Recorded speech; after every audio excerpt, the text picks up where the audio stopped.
Nous sommes en direct, c'est bon? C'est parti? Oh les amis, bienvenue dans ce live, bienvenue à tous, bienvenue à toi qui as l'habitude de l'église, ou toi qui n'as pas l'habitude de cette église, de l'église en général. Bienvenue, tu sais ça me fait un peu bizarre de parler devant ma caméra, parce que ma caméra je suis pas sûr qu'elle a encore rencontré Dieu. Et on a fait des trucs ensemble, on est allé au K2, on a vécu le Pakistan, elle a traversé la mer de Chine, elle est allée dans les gorges de Verdon, en kayak, elle a vécu des trucs et là elle se retrouve à filmer ce soir l'église et c'est trop beau et ça me fait trop plaisir. Mais elle m'a dit secrètement, elle m'a dit qu'elle a préféré quand même filmer Maxime, Ruben, Jérémy et Adrien parce qu'ils étaient un peu plus photogéniques. Bon, merci ma caméra, je vais te faire la bise après. Ce soir, on va parler d'un message qui me tient vraiment à cœur, qui n'est pas un message facile parce qu'on va parler de la mort. On va parler, le titre, c'est « Ne plus avoir peur de la mort ». Et je crois qu'on va vraiment vivre quelque chose de fort ce soir. Je te conseille de te mettre dans un endroit tranquille, un endroit où tu peux vraiment vivre ce que Dieu a prévu pour toi ce soir. Parce que oui, Dieu est vivant. Et si Dieu est vivant, si Jésus est vivant, ça veut dire qu'il est chez toi et que tu peux vivre quelque chose de fou. Peut-être que tu as eu des expériences dans le spiritisme, peut-être que tu as eu déjà des expériences dans le surnaturel, mais si tu n'as pas encore goûté l'expérience de Jésus, mais tu n'as encore rien goûté. Parce qu'on va avoir un moment théorique, je ne suis pas fan de la théorie moi, tu me connais peut-être, moi je suis un mec de la pratique, et on va vivre un moment pratique où on va vraiment appeler Jésus de nos vies. Parce que Dieu, sans la pratique, ça ne sert à rien. Et alors, on va la vivre ce soir. Pendant tout le message, on va utiliser un passage dans Matthieu 6, 19 à 21, qui est un passage qui va nous garder, qui sera le fil rouge de ce soir. Ne vous amassez pas des trésors sur la terre, où la teigne et la rouille détruisent, où les voleurs percent et dérobent. Mais amassez-vous des trésors dans le ciel, où la teigne et la rouille ne détruisent point, et où les voleurs ne percent ni ne dérobent. Car là où est ton trésor, là aussi sera ton cœur. Avant de continuer, je vais enlever ma jaquette parce que je crève de chaud là déjà. Oh là là.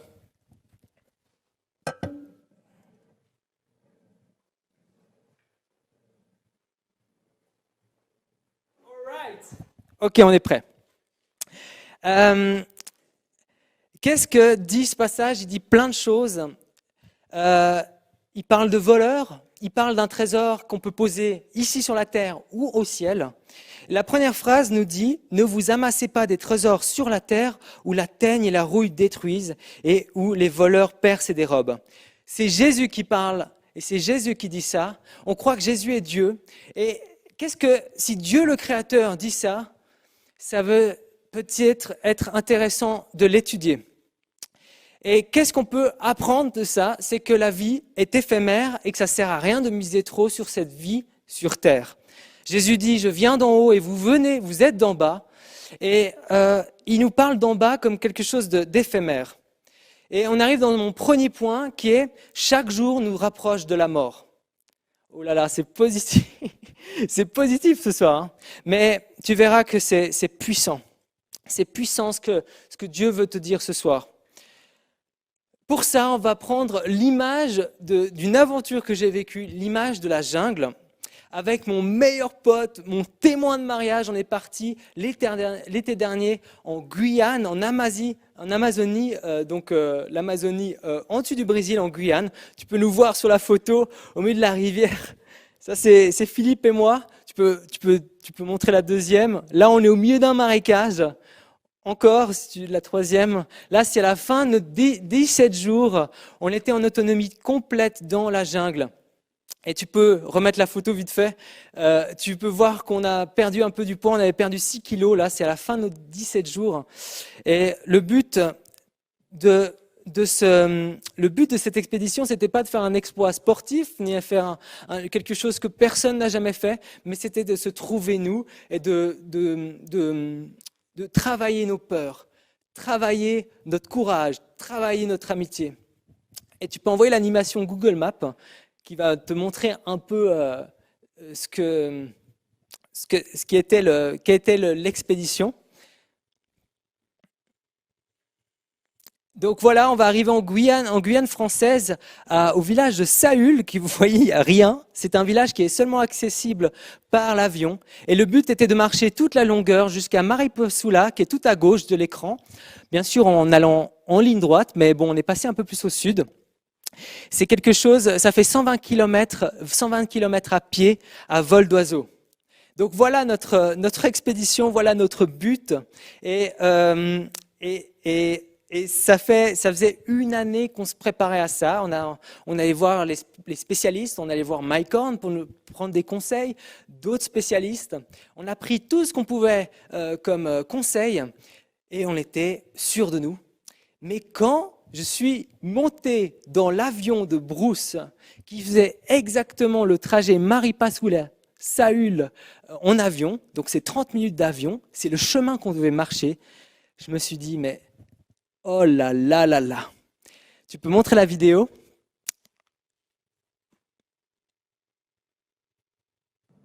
Et c'est un océan d'arbres. J'ai jamais vu ça, j'avais jamais vu ça de ma vie. Aucun bâtiment, aucune tour, rien, aucune antenne, rien du tout. Tu peux gentiment enlever la vidéo.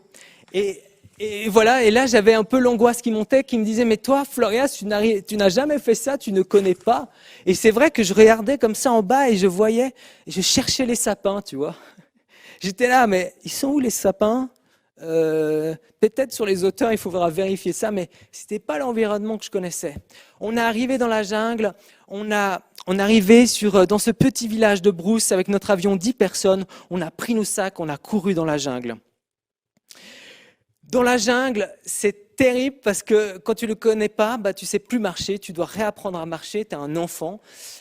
Et tu sais, et il y a un truc qui est clair dans ta tête, c'est que tu sais que chaque jour de marche, chaque pas de plus fait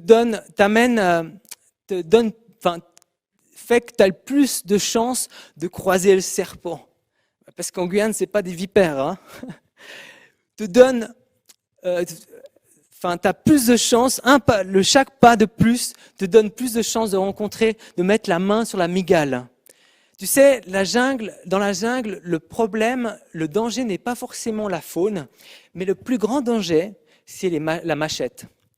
Parce que quand tu es dans la jungle, on n'est pas genre forêt au Shahid Agobeh, où tu fais 500 mètres de marche, tu arrives sur un autre chemin, tu refais 500 mètres de marche, tu arrives sur un autre chemin, et tu fais encore 500 mètres, tu arrives dans une petite prairie avec des petites vaches qui te disent « Tu veux mon lait ?» Non, ça n'existe pas là-bas. En 17 jours, on n'a vu personne, aucun chemin. Le seul chemin qu'on a croisé, c'était un chemin d'orpailleurs illégaux, de quad, au milieu de la jungle. Et ces gens-là, tu ne veux pas les croiser parce que c'est des Brésiliens coqués avec des armes et c'est vraiment ce que la Légion étrangère chasse en Guyane française. C'est les choses que tu devais éviter. Et tu vois que la jungle, c'est rempli de dangers. Chaque jour, tu peux t'envoyer la machette et te faire une infection. Tu es à 5 jours de marche du premier village. Un hélicoptère ne peut pas venir te chercher parce que tu as des arbres de 30 mètres, on ne peut pas venir te chercher. Et tu peux te fouler la cheville. Et même en marchant à la jungle avec la machette, tu tapes les arbres. Et ça nous arrivait à 2 fois de suite, pas de suite, mais 2 fois, que quand on a tapé dans un arbre, moi je me suis retrouvé dans un nid de guêpe en fait. Right. On n'a pas vraiment étudié si c'était des guêpes ou des abeilles ou des mouches. Je ne peux pas te dire parce qu'on a couru comme des vieux singes avec Philippe. Et oui, tu peux aussi te perdre, tu peux perdre ton pote et te perdre tellement facilement dans la jungle. J'ai jamais été aussi proche de mes limites, aussi proche de la mort que ça. Et c'est, je trouve, une très bonne image par rapport à la vie. Parce que chaque jour de marche dans la jungle t'amène plus proche du danger. Mais dans la vie, chaque jour t'amène plus proche de la mort. C'est une réalité, on ne peut pas changer ça. Que tu sois riche, pauvre, que tu sois médecin ou pas, chaque jour t'amène plus proche de la mort. On a une vie éphémère Et peut-être en Suisse, on l'oublie un peu. Mais quand tu sors un peu de cette Suisse, quand tu vas dans les zones où ta vie est en péril, où tu risques de mourir, tu te rends compte que ta vie tient à un fil, sur un fil. Et moi, la question que j'ai envie de te poser ce soir, c'est où vas-tu après la mort? Je crois que la vie, c'est un endroit, c'est un moment où tu peux construire, tu peux faire une famille, tu peux vivre des choses magnifiques, tu peux prendre l'apéro, tu peux vivre des moments très beaux avec tes potes. Mais je crois que dans la vie, c'est une période où tu dois faire un choix qui est très important. Un choix très sérieux. C'est oui, je veux vivre la vie éternelle avec toi, Jésus. Non, je ne veux pas. La vie est éphémère et c'est une question qu'on doit se poser parce qu'on ne sait pas quand on va mourir. Et peut-être tu as déjà ta réponse, peut-être que tu ne l'as pas, peut-être que tu te poses des questions. On va se les poser ensemble ce soir.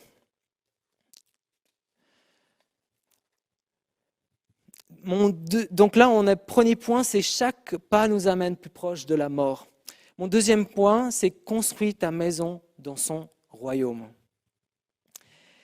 Tu sais, dans la jungle, quand tu fais une dure journée de marche, donc quand tu marches dans la jungle, c'est des journées de marche où tu fais 5 km de vol d'oiseau. 5 km et tu bois 8 litres d'eau.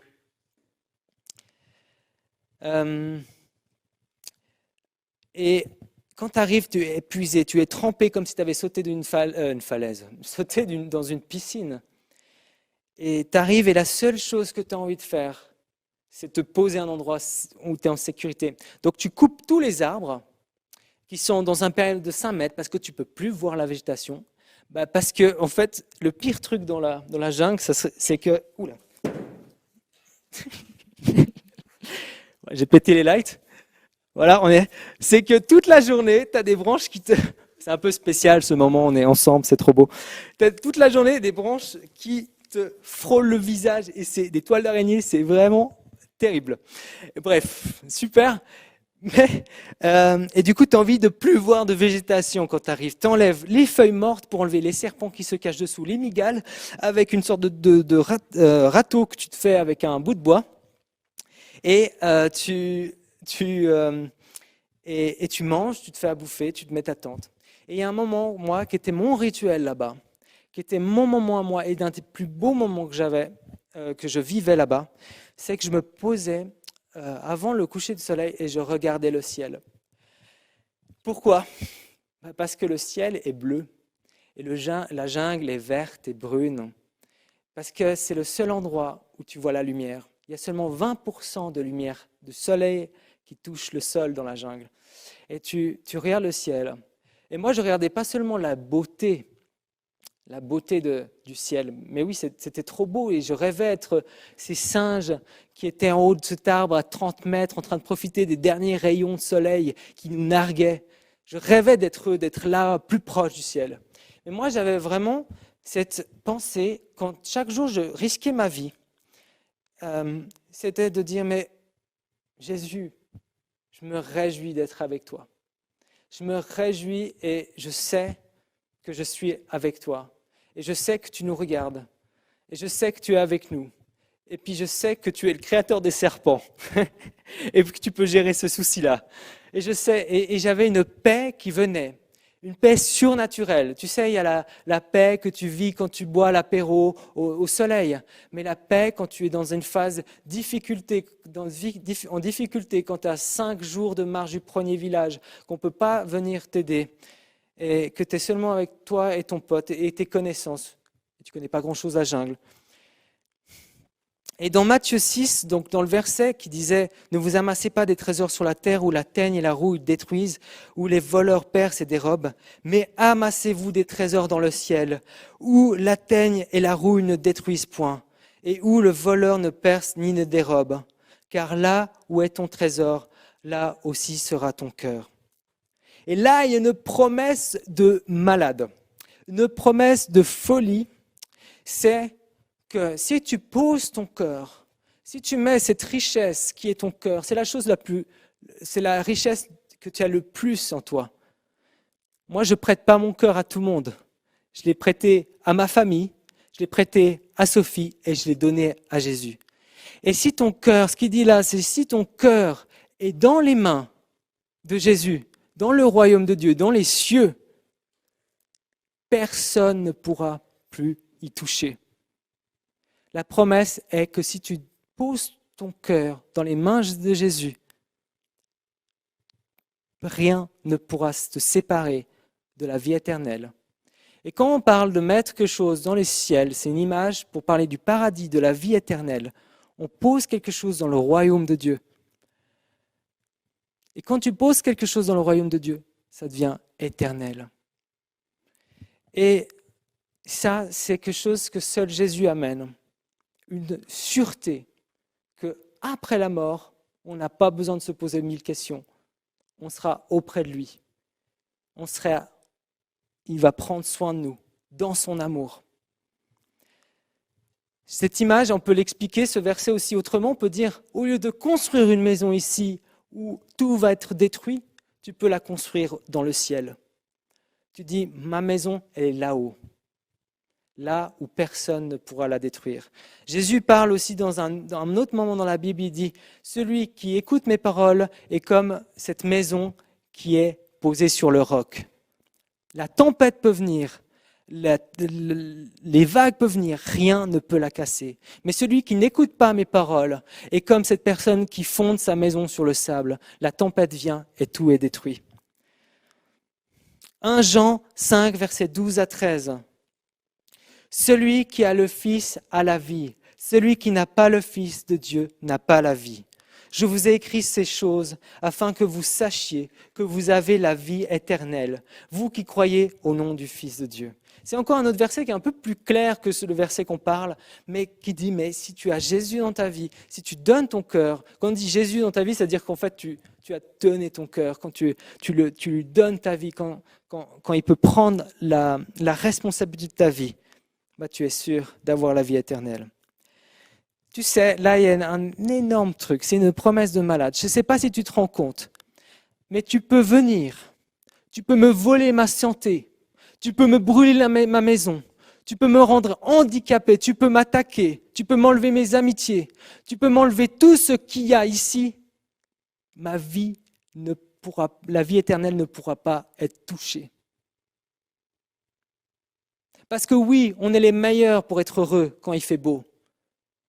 Mais quand c'est dur, quand on est oppressé, comme tu l'es peut-être dans ta chambre ces jours, le sourire s'efface.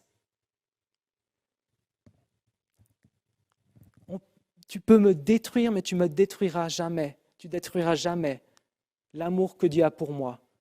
Tu ne détruiras jamais mon cœur qui est dans ses mains. Il est sous sa protection. Et il me dit, t'inquiète pas.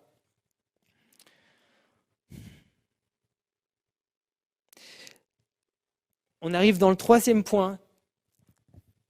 Donc là, on parlait que la vie elle est éphémère. Construis ta maison dans son royaume plutôt qu'ici. Ça ne vaut pas la peine, tout sera détruit. Ton corps sera de poussière. Le troisième point, c'est ta vie est menacée. Parce que oui, c'est facile de dire, si tu détruis ma maison, bah, pas de souci, j'ai la vie éternelle. Mais si ça se passe vraiment, c'est dur. Et là, juste après le verset qu'on a lu jusqu'à maintenant, donc juste après ça, Matthieu 6, 22, 23, il nous donne quelque chose de très important qui peut nous aider là-dedans. L'œil est la lampe du corps. Si ton œil est en bon état, tout ton corps sera éclairé. Mais si ton œil est en mauvais état, tout ton corps sera dans les ténèbres. Si donc la lumière qui est en toi est ténèbres, combien seront grandes ces ténèbres ? Et encore une fois, on va prendre une image de la jungle pour t'expliquer ça. Dans la jungle, quand tu te balades et quand tu es en train d'avancer, tu t'arrives des fois dans des moments de buisson. Et tu ne sais jamais combien de temps ça va durer. Tu ne sais pas si c'est sur 10 km, sur 1 km. Mais ça, tu peux regarder la vidéo maintenant. Mètre après mètre.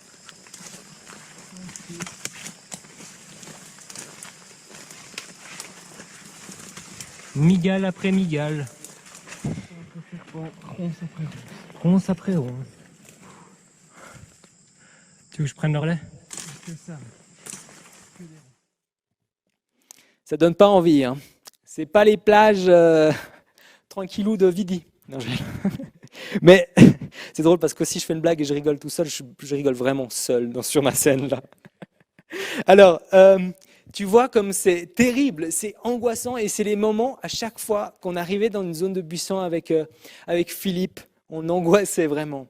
Parce que tu sais, tu n'arrives même pas des fois à donner ta coup de machette tellement les lianes te prennent, les lianes se mettent sur ton cou, viennent te choper les pieds, tu as l'impression que la jungle essaie de te bouffer, que la jungle essaie de t'étouffer.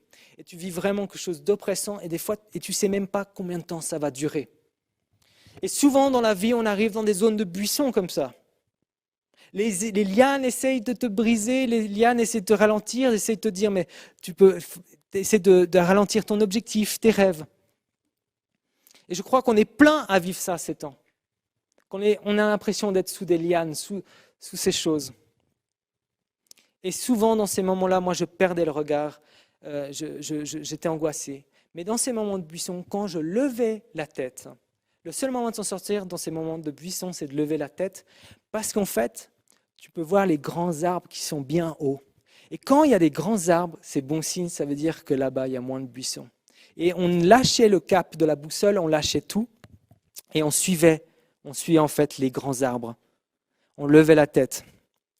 Et je crois que ta vie, elle n'est pas pleinement vécue. Je crois que en prenant le verset pour l'expliquer un peu, le regard n'est plus au ciel. Quand tu perds le regard au ciel, tu perds la lumière, tu ne vois plus la lumière. Et tout ton corps devient ténèbres, tout ton environnement devient ténèbres et devient angoisse. Et tu es dans le chaos. Si tu regardes Jésus, tu regarderas toujours l'espoir de la lumière. Parce que Jésus dit, je suis la lumière du monde. Dans Jean 8, verset 12, Jésus leur parla de nouveau et dit, je suis la lumière du monde. Celui qui me suit ne marchera pas dans les ténèbres, mais il aura la lumière de la vie. Si tu regardes la lumière, tu auras toujours la lumière en toi.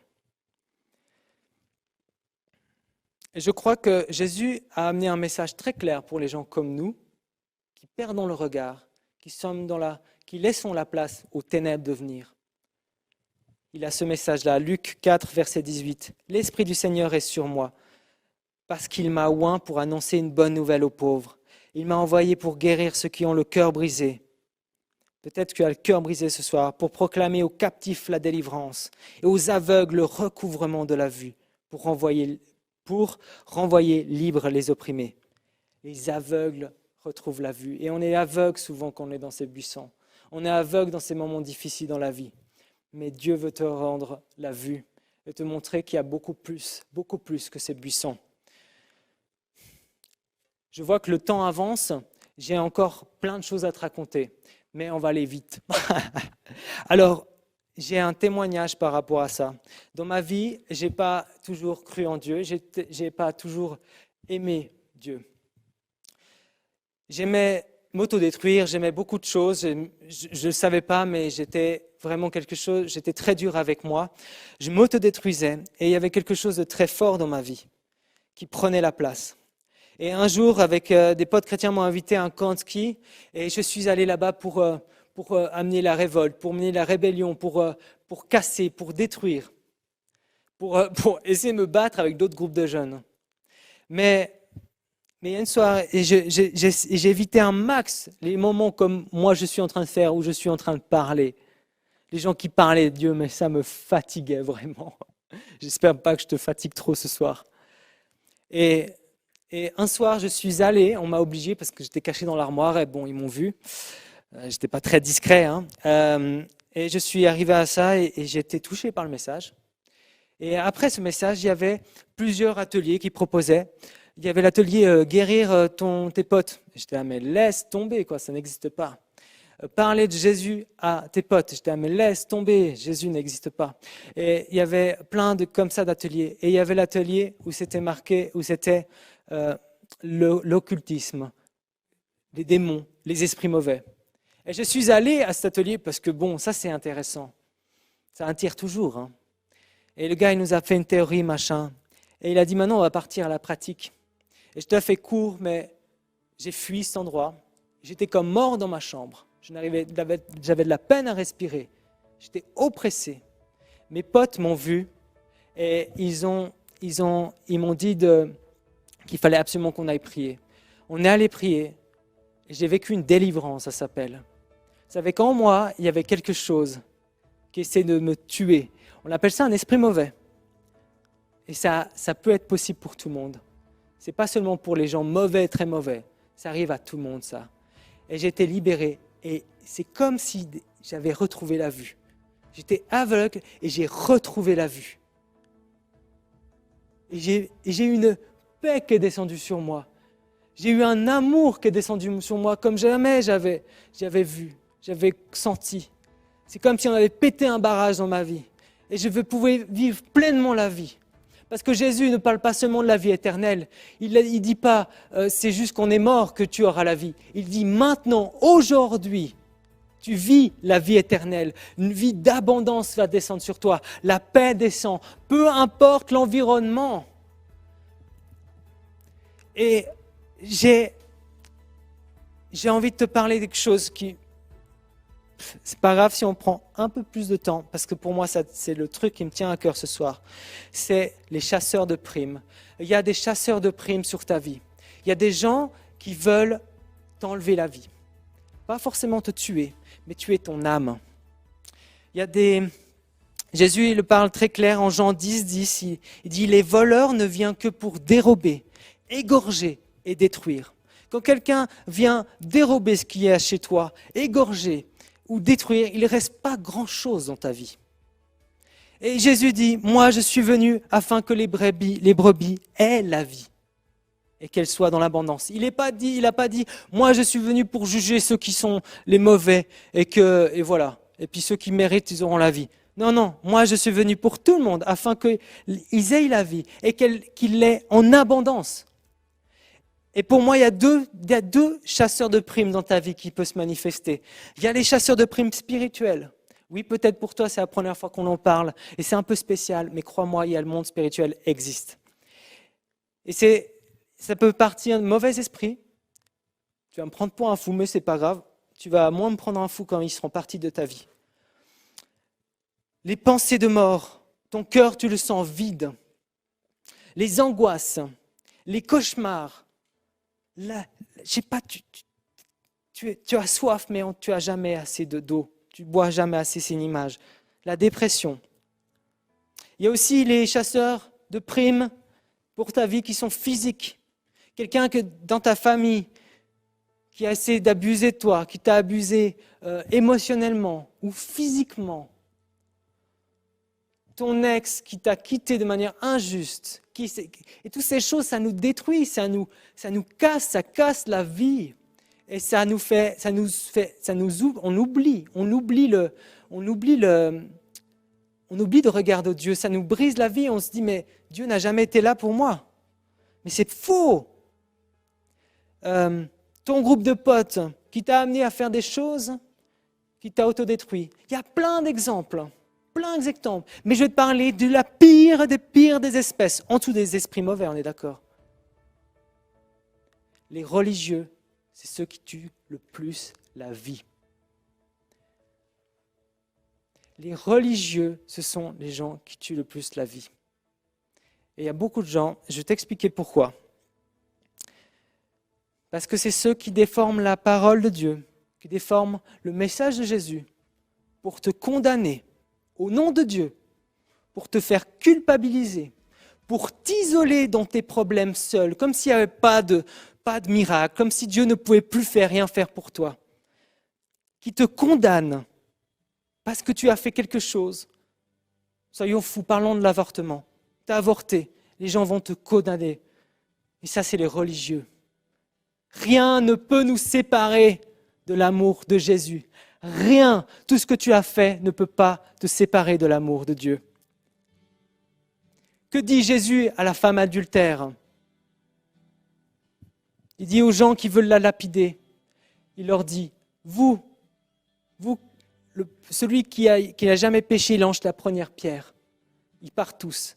Et qu'est-ce que Jésus dit?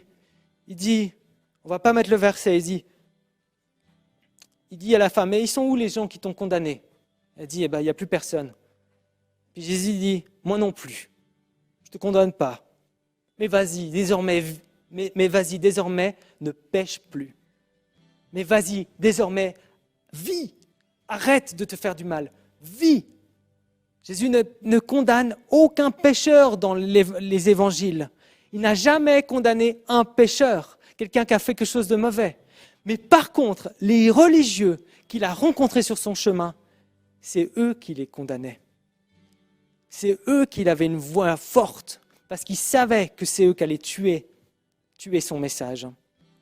C'est bien sûr, à la croix, Jésus a été crucifié à cause de nos péchés, à cause de nos erreurs.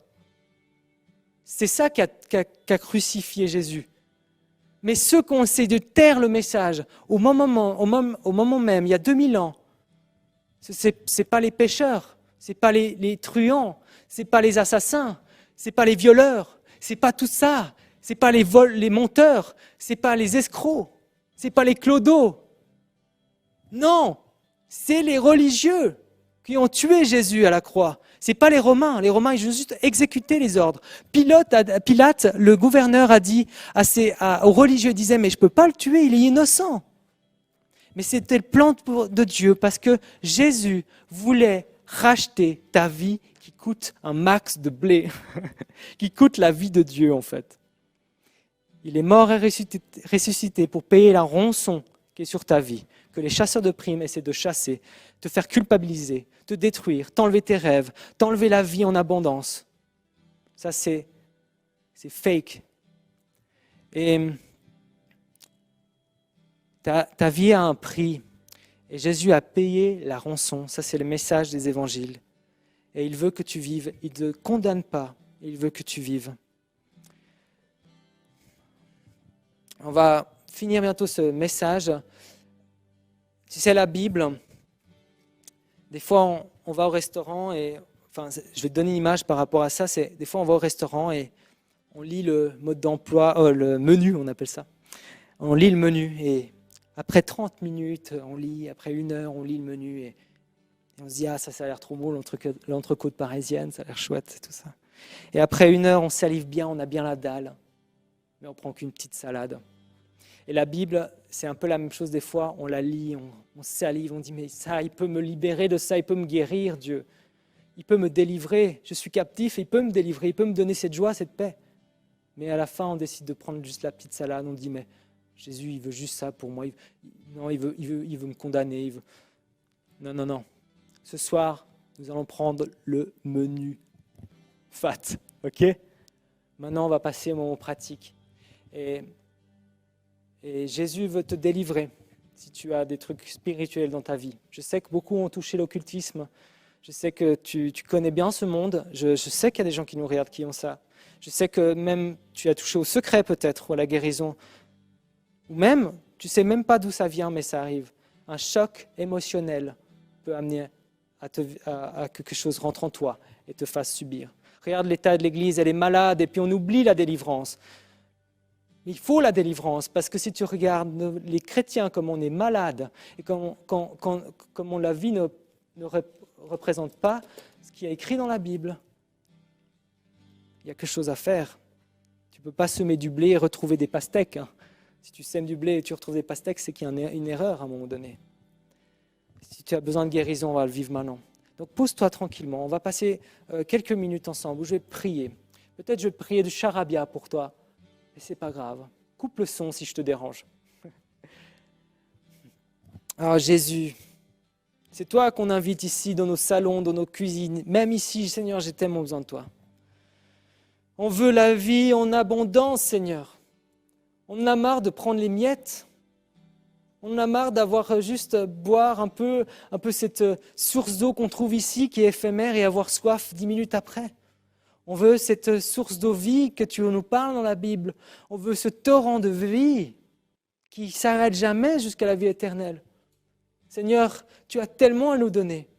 Et maintenant, Seigneur, je te prie, Saint-Esprit, de descendre dans les foyers, de descendre là où sont les gens et de faire ton travail, Seigneur. Je prie aux esprits de partir au nom de Jésus maintenant. Esprit de dépression,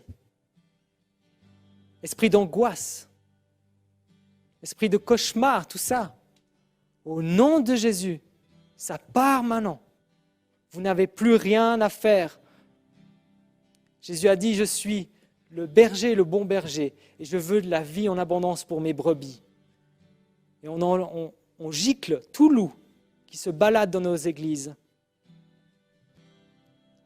Si tu as mal quelque part, ça veut dire que ça se manifeste. Tu peux souffler. Ce n'est pas une procédure qui fait des miracles. Ce n'est pas les procédures qui font les miracles, mais des fois de faire un mouvement, faire quelque chose, peut activer ta foi. Et je t'encourage, si tu sens quelque chose qui te compresse, qui veut te tuer maintenant, de souffler des grands souffles.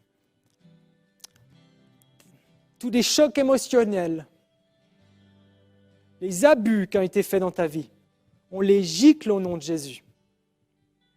On les gicle au nom de Jésus. Vie en abondance, descends sur nous. On en a marre des miettes, Seigneur. On veut plus.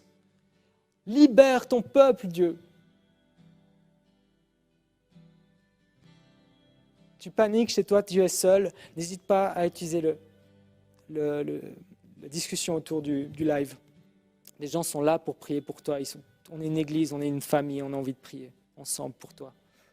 Si tu te sens seul chez toi, on est ensemble. Tu peux mettre un petit commentaire, on priera. Si tu sens que tu es en train de perdre quelque chose, quand tu es en train de t'effondrer, tu n'as jamais vécu ça, tu peux écrire. Saint-Esprit, descend, libère, libère, libère, libère. Que ceux qui n'ont plus de rêve puissent rêver maintenant.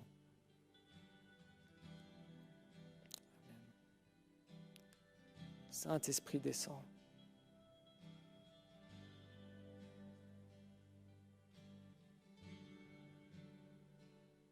Si tu te sens irrité maintenant, si tu te sens comme attaqué, oppressé, c'est-à-dire que c'est un choc de deux royaumes là.